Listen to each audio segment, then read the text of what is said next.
নমস্কার বন্ধুরা, আমি অরিন্দম চলে আসলাম এই মুহূর্তে প্রাথমিক শিক্ষক নিয়োগ দুর্নীতি মামলায় কিন্তু বিরাট গুরুত্বপূর্ণ একটা আপডেট উঠে এলো। এইবার কিন্তু আরও কিন্তু বিধায়কদের নাম উঠে আসলো যারা কিন্তু প্রাথমিক শিক্ষক দুর্নীতি মামলার সাথে জড়িত। সো ভিডিওটা কিন্তু আপনাদের সাথে খুবই গুরুত্বপূর্ণ হতে চলেছে। সিবিআইরা কিন্তু কোর্টে কিন্তু এই নামগুলো কিন্তু পেশ করে দিয়েছে এবং প্রাথমিক শিক্ষক দুর্নীতি মামলা 2014 সালে যেগুলো হয়েছিল সেগুলো কিন্তু প্রায় শেষের দিকে চলে আসছে জানিয়ে দিল সিবিআই গতকাল কলকাতা হাইকোর্টে।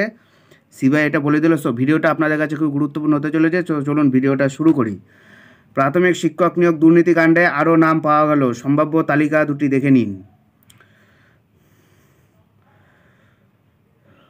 প্রাথমিক শিক্ষক নিয়োগ দুর্নীতি মামলায় গ্রেপ্তার হয়েছে একাধিক নেতারা। যদিও তদন্তকারী সংস্থার তরফে থেকে বারংবার দাবি করা হয়েছে যে এই দুর্নীতির সাথে জড়িত আছেন আরও একাধিক ব্যক্তি। সূত্রের খবর অনুযায়ী দুটি তালিকার কথা প্রকাশ্যে এসেছে। সম্ভাব্য সেই তালিকার নাম দেখলেই চমকে যাবেন আপনিও। একটি তালিকায় রয়েছেন প্রভাবশালী ব্যক্তিদের নাম এবং অপর একটি তালিকায় রয়েছে মিডলম্যান এবং এজেন্টদের নাম প্রকাশ্যে এনে দিয়েছে সিবিআই। প্রভাবশালী ব্যক্তিদের সম্ভাব্য তালিকায় যাদের নাম রয়েছে তাদের মধ্যে কয়েকজন গ্রেপ্তার হয়েছেন, দেখে নিন সেই তালিকা। প্রথমে আছে পার্থ চট্টোপাধ্যায়, প্রাক্তন শিক্ষামন্ত্রী পার্থ চট্টোপাধ্যায়। তারপরে আছে বিধায়ক তাপস সাহা। তারপরে আছে জীবন কৃষ্ণ সাহা বিধায়ক, সম্ভবত ইনি মনে কালীঘাটের কাকু মনে হয়। নবকুমার সাহা, কানাই মণ্ডল বিধায়ক, নবগ্রামের বিধায়ক, এনার নামও জড়িত। মানিক ভট্টাচার্য, বর্তমানে তিনি জেলে আছে, প্রাক্তন পর্ষদ সভাপতি। প্রবীর কয়াল, ব্যক্তিগত সচিব প্লাস বিধায়ক। অমল আচার্য, প্রাক্তন বিধায়ক। দেবরাজ চক্রবর্তী, কাউন্সিলর। চন্দন সিনহা, মন্ত্রী। জয়দীপ দাস, ব্যারাকপুর পুরপিতা মানে পৌরপ্রধান। বাপ্পাদিত্য দাশগুপ্ত, কাউন্সিলর।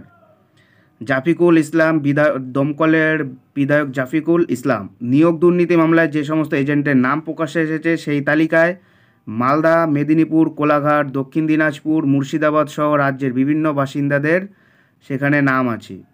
নিয়োগ দুর্নীতি মামলায় গ্রেপ্তার হওয়া তাপস মণ্ডলের এজেন্ট হিসেবে যে সমস্ত ব্যক্তিরা নামগুলো প্রকাশ্যে এসেছে তারা হলো গিয়ে অমিত মাইতি কাঁথি থেকে, মান্তু দাস মহাপাত্র, পিরুলাল পাড়ুই, কুন্তল ঘোষ, সমীরণ চক্রবর্তী, নীলাদ্রি ঘোষ, আরণ্যক আচার্য, নবকুমার সাহা, উমাপদ ভূঁইয়া, হৃদয় সাহা, মুর্শিদাবাদ।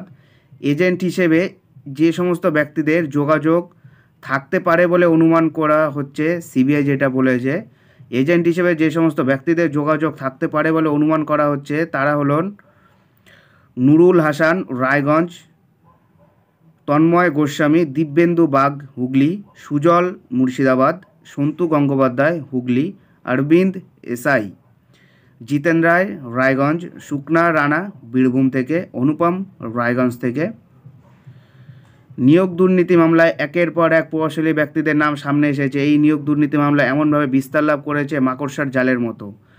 স্বাভাবিকভাবে প্রশ্ন উঠছে, এই চুরির টাকা কি শুধুমাত্র তাদের কাছেই থাকতো নাকি ওই অর্থ অন্য কোথাও যেত? এই নিয়োগ সংক্রান্ত দুর্নীতি মামলায় মূল শিকড়টা কোথায়? কিন্তু গতকালকে কিন্তু সিবিআই কিন্তু রিপোর্ট দিয়েছে, তারা প্রায় একবারে পুরো শেষ জায়গাতে তারা চলে এসেছে। সবার নাম তারা পেয়ে গেছে, এবার তাদের ডেকে ডেকে শুধু জেরা করার সময়ের অপেক্ষা। এটা সিবিআই কিন্তু গতকাল কিন্তু হাইকোর্টে কিন্তু বলে দিয়েছে।